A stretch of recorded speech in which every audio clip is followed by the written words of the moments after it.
Berardi Immigration Law is a great resource for the latest in immigration news and trends. Please be sure to subscribe to our channel. It really helps out the channel.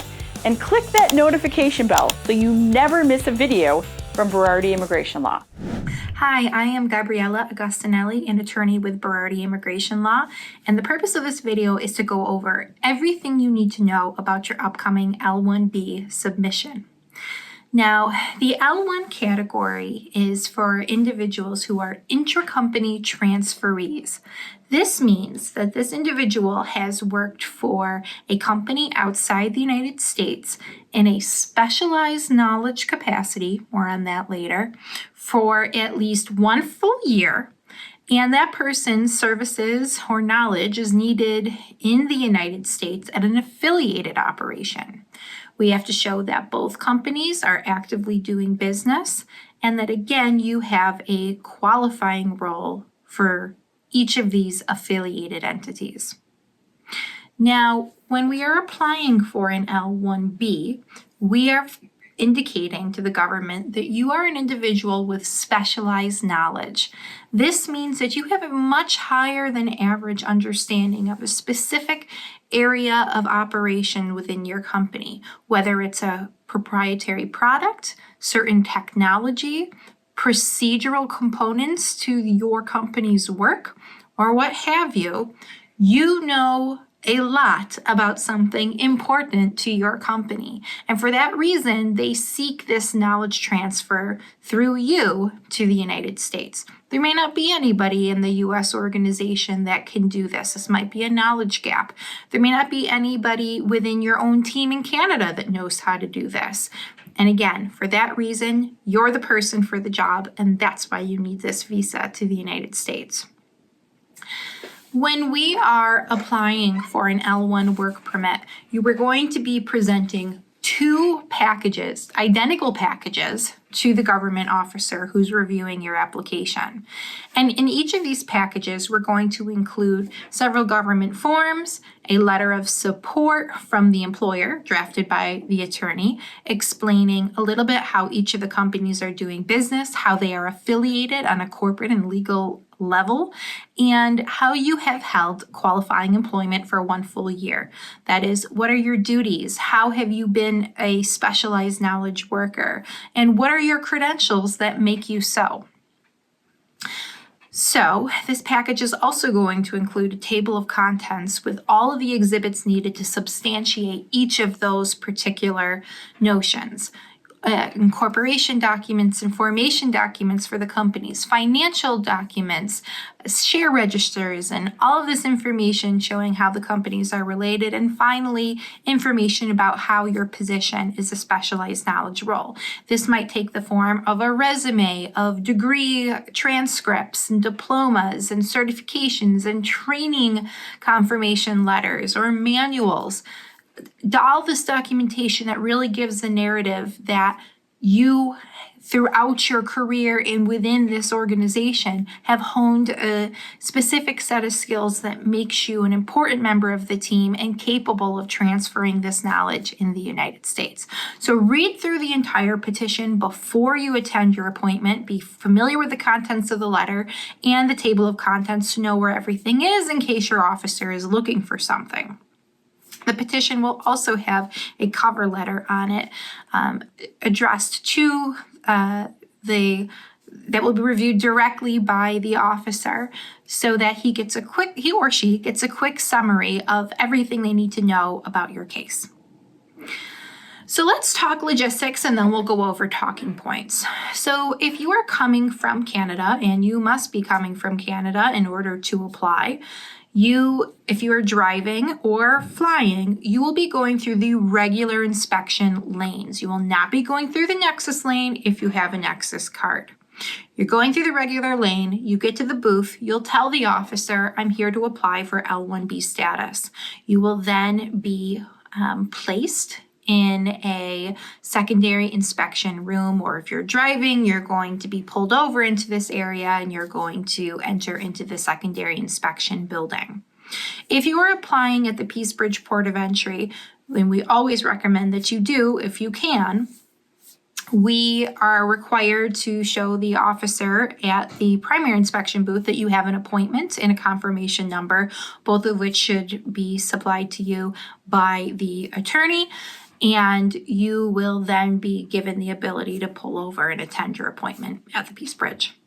Okay, so furthermore, if you're inside the building, what you're going to want to do is basically just sit and wait until your name is called.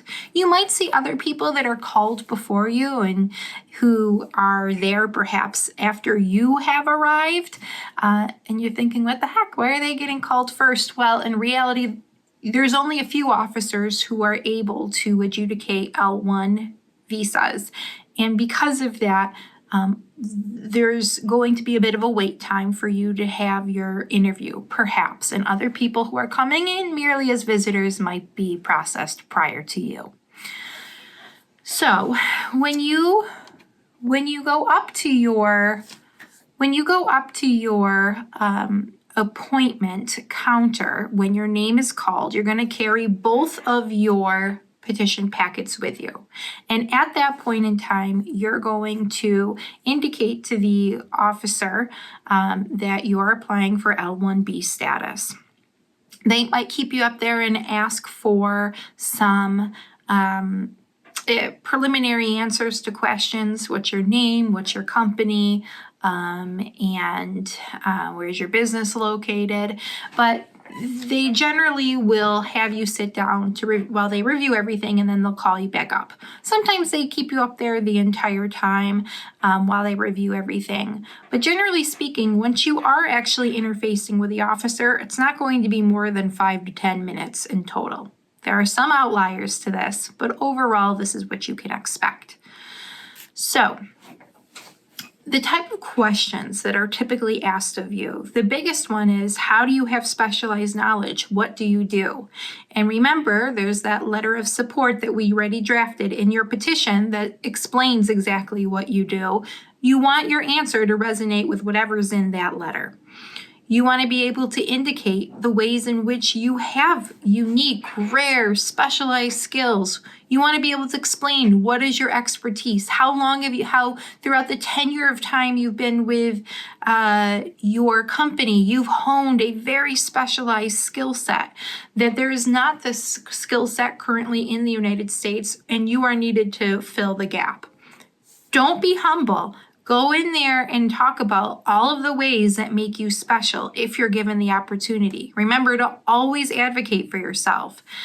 You are a professional. You have been an invaluable member to your team, and there is a reason they are bringing you to the United States. Think about those reasons and let that guide your response.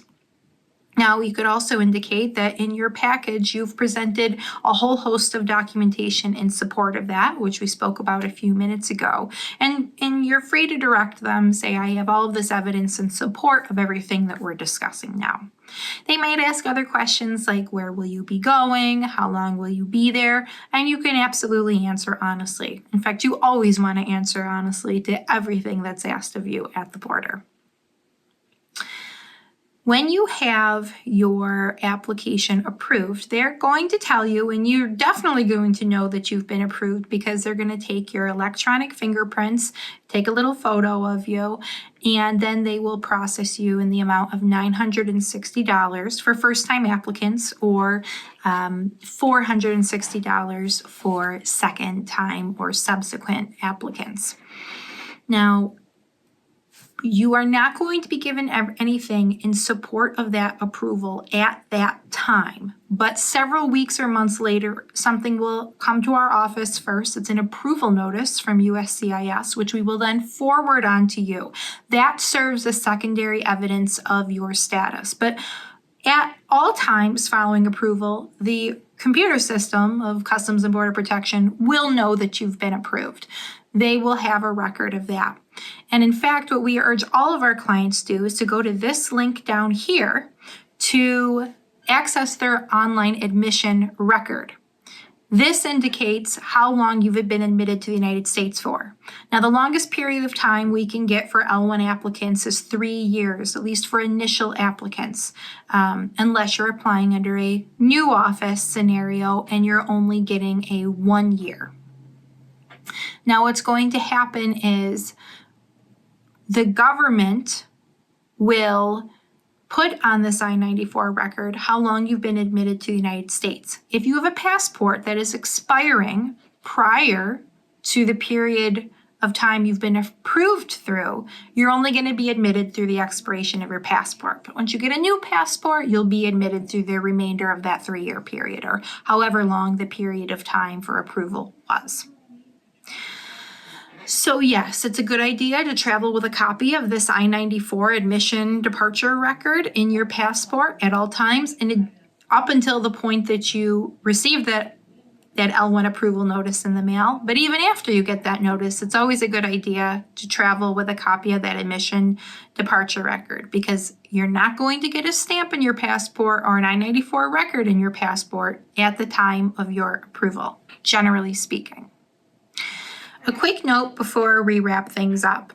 I want to note that, and this is something that I say on every single one of my calls, I'm sure your application process will go great.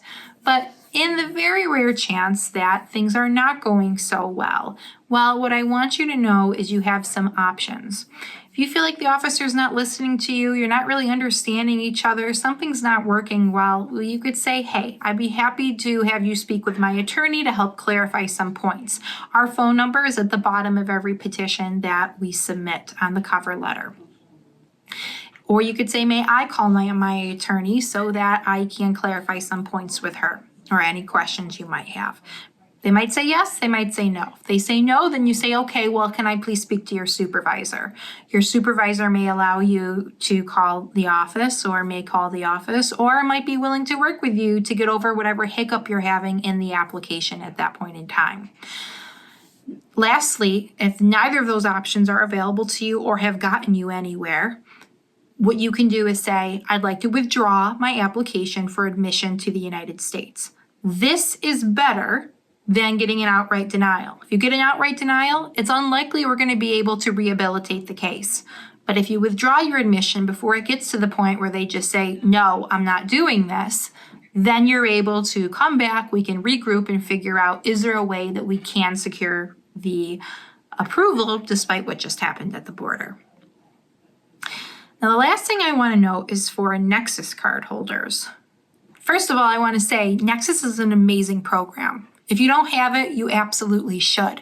It's $50. It lasts for 5 years at a time, and it gives you TSA pre lines at the border and at the airport. So your wait time for entering the United States will significantly cut down. There is a bit of a backlog at the moment for getting those cases approved, but you absolutely should put an application in now if you haven't done it. If you do have Nexus, it's important to note that the default setting on any Nexus card is visitor. So when you enter on a Nexus, you are entering as a visitor. But once you have your L1 status, you're going to want to go to a Nexus enrollment center or a Nexus kiosk in an airport to indicate to them that you now have L1 status and you need that L1 status to be toggled to your Nexus account. This way, whenever you enter the United States on Nexus, after getting your L1 status, you will be entering an L1 status every time. And we want this to be the case. If you don't do this, you're entering as a visitor, you're performing work in the United States that is therefore unauthorized. Even if you've gotten an independent L1 approval, you need those two to be linked up in order for your work in the United States to be lawful if entering on Nexus.